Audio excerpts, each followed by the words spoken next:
সালামু আলাইকুম। গেল কয়েকদিন যাবৎ বাংলাদেশে যে পরিমাণ ধর্ষণের ঘটনা, ছিনতাই, চাঁদাবাজি, কোপাকুপি, লুটপাট, ভাঙচুর, এই যে ঘটনাগুলো আমরা দেখছি, জনমনে আতঙ্ক। রাত 7টা-8টার পরে গ্রাম অঞ্চলে মানুষের ঘরের বাহিরে যায় না। ছোট্ট বাচ্চাকে আপনি স্কুলে দিবেন, আপনার মাথায় টেনশন যে ঠিকঠাক মতো আসতে পারবে কিনা। আপনি 50,000 টাকা পকেটে নিয়ে বাসা থেকে দোকানে যাবেন, দোকান থেকে ক্যাশটা বন্ধ করে 50,000 টাকা নিয়ে বাড়িতে ফিরবেন, আপনার কাছে এই ভরসা নাই যে কোনো সময় ছিনতাই হইতে পারে। আবার টাকা দোকানে রেখে আসবেন, এই ভরসাও নাই। রাতের বেলা লকার ভাঙ্গা ফিল্মি স্টাইলে আপনার দোকান লুট হতে পারে। এরপর আসামিরা থাকবে ধরাছোঁয়ার বাইরে। এই যে পরিস্থিতি হঠাৎ করে বদলে গেল সপ্তাহ খানেক ধরে। আবার এই যে হঠাৎ করে হিজবুত তাহরির নিষিদ্ধ এই দলটি প্রকাশ্যে দিবালুকে তারা এই বিশাল একটা খেলাফতের মুভমেন্টের হিসেবে তারা এই যে একটা আয়োজন করলো, এই ঘটনাগুলো ইঙ্গিত দিচ্ছে বাংলাদেশে একটা বড় ধরনের অশনি সংকেত তৈরি হচ্ছে। গেল কয়েকদিন আগে যুক্তরাজ্যের সরকার একটা বিশেষ বার্তা পাঠিয়েছিল যে তাদের নাগরিকদের জন্য যে বাংলাদেশে একটা বড় ঘটনা ঘটবে। আস্তে আস্তে পরিবেশ ওইদিকে ধাবিত হচ্ছে। প্রশ্ন হচ্ছে হুট করে কেন এগুলো হচ্ছে। আমাদের প্রধান উপদেষ্টা ডক্টর মোহাম্মদ ইউনূস, তার সরকার বলছেন বা ডক্টর ইউনূস বলছেন পতিত স্বৈরাচার মানে শেখ হাসিনার সরকার তারা যারা নেতাকর্মীরা ছিলেন বাংলাদেশে নৈরাজ্য সৃষ্টি করতে বিপুল পরিমাণ অর্থ বিনিয়োগ করেছে। এই যে হিজবুত তাহরির নামছে, এটা নিয়েও বলা হচ্ছে যে এখানে আওয়ামী লীগের নেতাকর্মীরা হিজবুত তাহরির ছদ্মবেশে নামছে।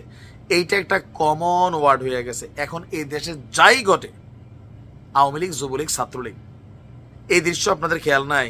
আওয়ামী লীগ ক্ষমতায় থাকতে এই দেশে যাই ঘটতো, বিএনপি জামাত, জামাতের উপর বেঁচে যেত জঙ্গি। এই ঘটনাগুলো কিন্তু আমরা দেখতাম। ফাঁকি দিয়ে অনেক ছাত্রলীগ, আওয়ামী লীগ, যুবলীগের নেতাকর্মীরা, অপকর্ম করে কিন্তু বাইচা যাইত।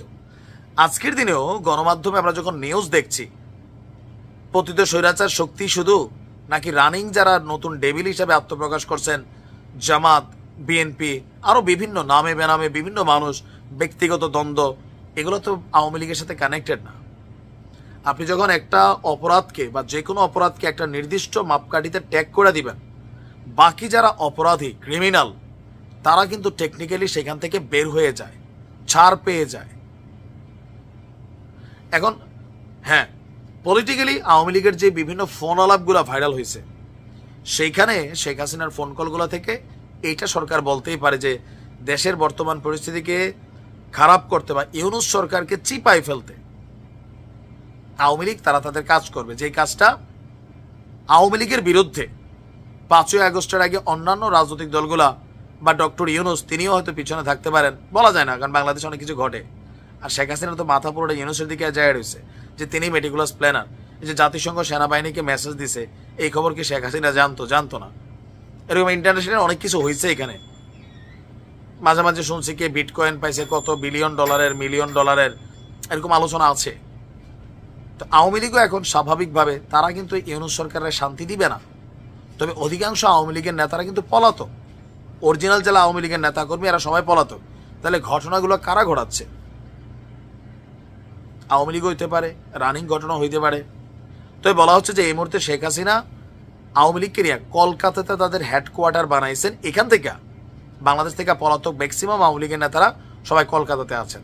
সেখানে বিভিন্ন জায়গায় তারা মিটিং করেন, বৈঠক করেন, এমনকি বাংলাদেশে কি কি ঘটানো যাবে এ নিয়ে তারা পরিকল্পনা করেন, এমনকি বাস্তবায়নের জন্য এই দেশে এক শ্রেণীর মানুষকে তারা ব্যবহার করেন। এজ এ রেজাল্ট গত এক সপ্তাহে যা দেখছি এগুলা, আপনার কি মনে হয় সবকিছুর পেছনে কি শুধুমাত্র আওয়ামী লীগ নাকি অন্যান্য শক্তিগুলোও কাজ করছে? কমেন্টে লিখতে পারো।